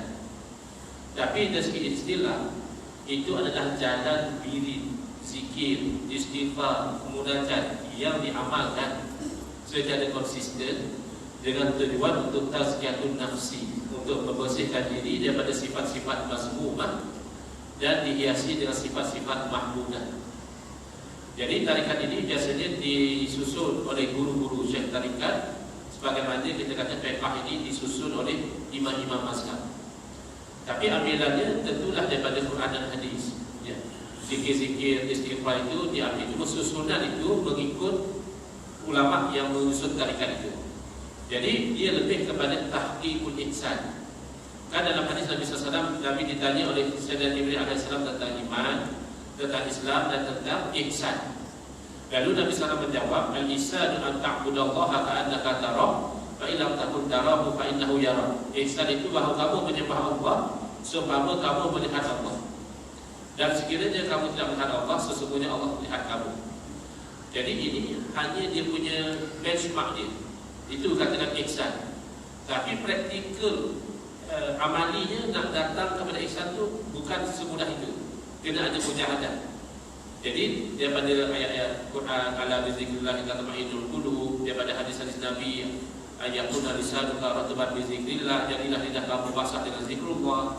Maka ulama-ulama tarikat ini menyusun, kamu amalkan zikir ini, banyak di istighfar, banyak di taubat sentiasa, kurangkan bercakap, jauhi dosa. Jadi kalau yang seumpama ini jelas ahli sunnah wal jamaah. Tinggal lagi, oleh kerana pengamal tarikat ini ada hormat, beradab dengan guru, maka ada orang-orang yang ada nafsu kepada keduniaan, nakkan sokongan, harta, pangkat dan sebagainya. Dia membawa ajaran yang dia topikkan atas nama tarikat supaya dia dapat pengaruh, dapat murid dan sebagainya. Maka ini bukan ahli sunnah wal jamaah. Nak bezakan bagaimana? Secara ringkasnya, tarikat yang ahli sunnah wal jamaah tidak akan pergi pada melanggar syariat. Itu ilmu yang mudah kan. Ilmu yang agak terbenci itu kena ada pakar-pakar dia. Macam di Negeri Sembilan saya difahamkan ada jelasah turun sufiah. Ada komiti yang akan menilai tarikat ini selari ataupun bercakap dengan ahli sunnah wal jamaah. Tapi untuk kita orang awam ni, kalau dia mendakwa kita boleh langgar syariat, kalau kita ni orang tarikat, orang hakikat, maka itu batil. Tarikat dapat ridha Allah. Adakah boleh dapat ridha Allah dengan cara langgar perintah Allah? Mustahil. Tak semayang lah, tak puasa. Kadang-kadang dia pandai cakap apa macam ni. Yang dia cakap tu betul, maknanya dia batil. Contoh, dia kata kamu tahu tak? Allah Ta'ala itu maha kaya. Tahu? Apa makna maha kaya? Allah tak berhajat pada makhluk. Bukan itu saja. Allah pun tak berhajat pada amalan kita. Allah tak berhajat pada solat kamu. Allah tak berhajat pada puasa kamu. Allah maha kaya. Kamu tak solat, tak puasa, Allah tak Allah juga. Betul tak apa yang dia kata? Betul itu. Tapi dia bawa pada natijah kita tu tak mau solat. Kan tak betul. Kalau dia faham yang tak berhajat pada solat kita tu Allah, kita ni berhajat pada solat. Baik masuk syurga, tak masuk neraka, yang tak berhajat pada solat tu Allah, bukan kita. Jadi hati-hati. Ini kononnya hakikat makrifat, sebenarnya dia rahmat lipat agama kita. Dia lipat itu sebagai dia. Dia mesti tak bertanah dengan syariat. Kayu pun dia tetap syariat itu. Allah Ta'ala.